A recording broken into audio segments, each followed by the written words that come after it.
top picks for 2025, my 10 top picks. Stay tuned.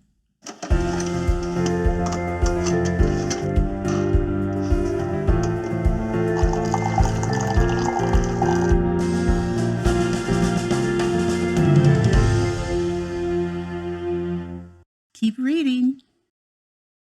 Hi, Terri Gillespie, and welcome to my first annual Best Top Picks of 2025.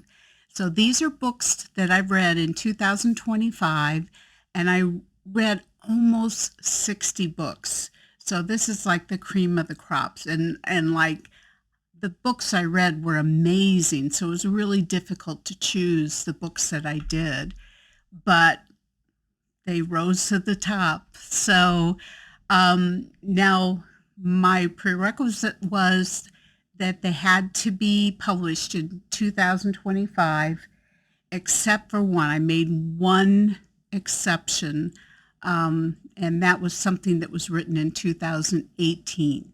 So I'll let you know about that one. So let's get started, and let's start with book number 10. The Stories We Carry by Robin W. Pearson. And this was published by Tyndale. Southern writing maven Robin W. Pearson's newest release, The Stories We Carry, is a treasure, examining the stories and secrets that people carry and how these shape their futures, behaviors, and reactions was an unfolding mystery that kept me turning those pages. Like a delicious cup of Earl Grey on the front porch, Pearson's storytelling invites readers to linger over each character's memories and secrets, savoring the warmth and complexity of Southern life. The Voice We Find, a Fog Harbor Romance by Nicole Deese, and this is published by Bethany House.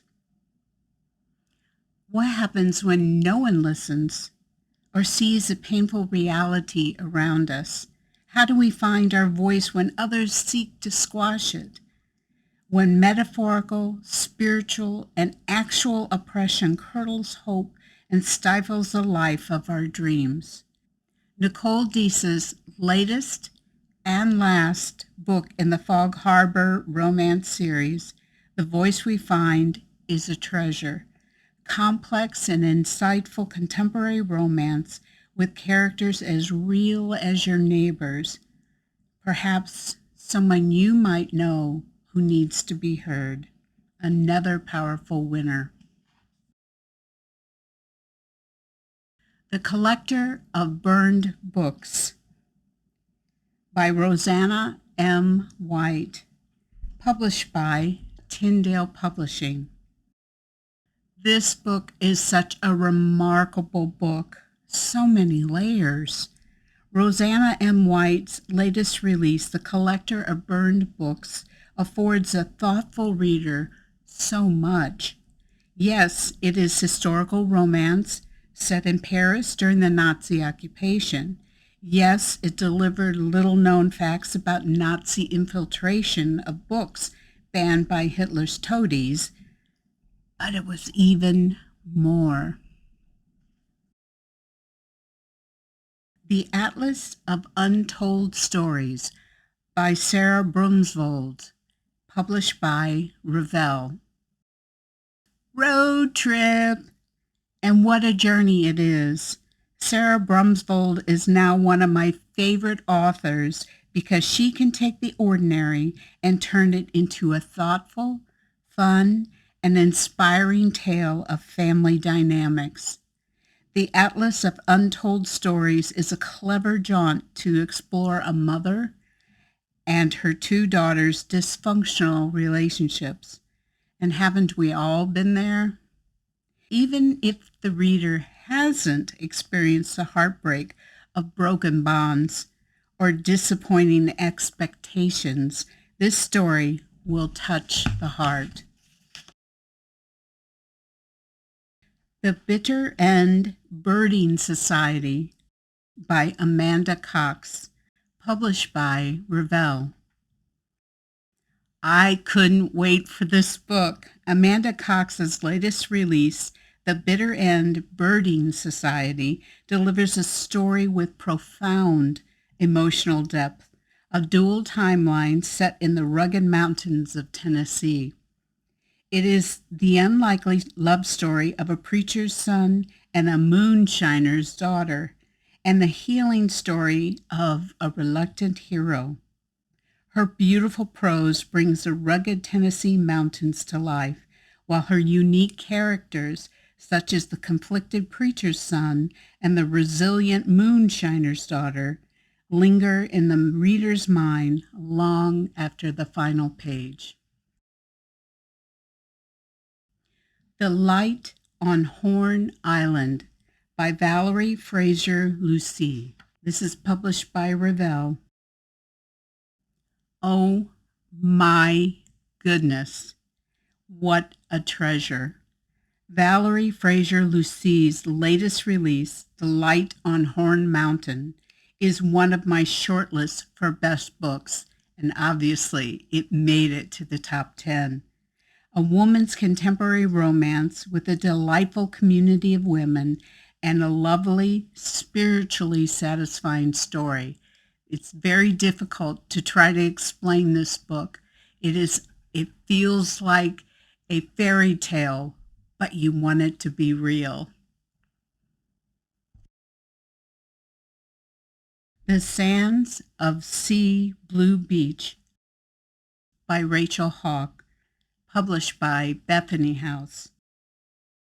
I love meeting and catching up with the venerable and new generation of residents at Sea Blue Beach.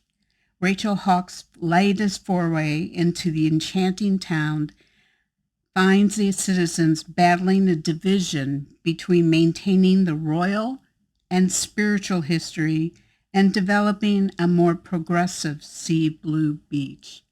And there's a love story as well.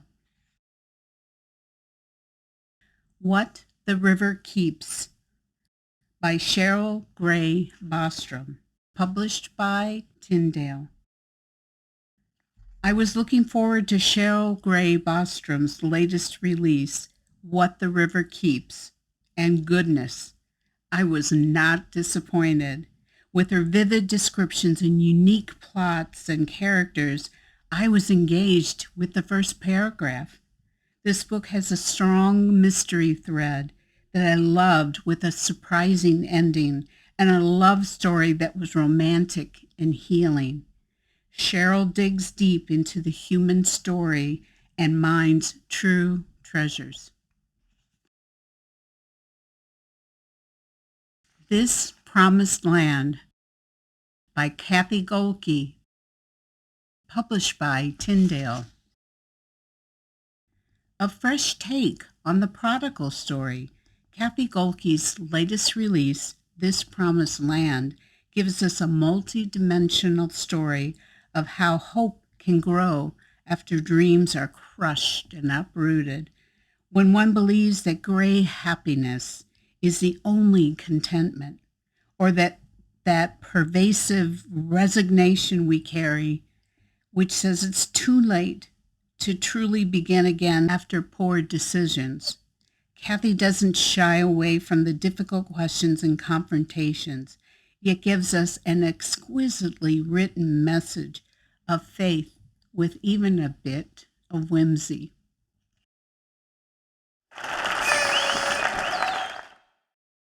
My top book for 2025, as I said, this book wasn't published in 2015, and it's not actually in the Christian book genre, but I can't even remember who recommended it to me, or maybe I just happened upon it.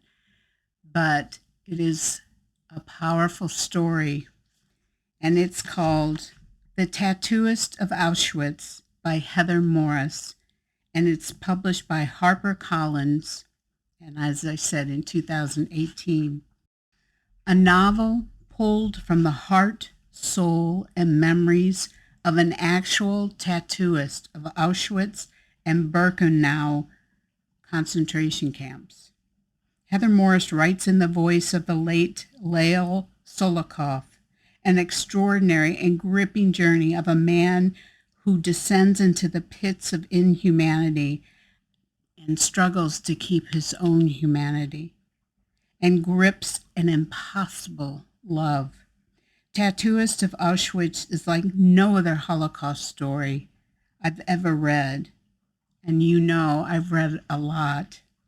Were it not for the verified history, it would seem unbelievable. It proves the maxim, truth is stranger than fiction. So I hope you find some books here from my top picks. I just want to encourage you, pick at least a couple of those and read them and enjoy them and just savor them. They're the type of books that stay with you.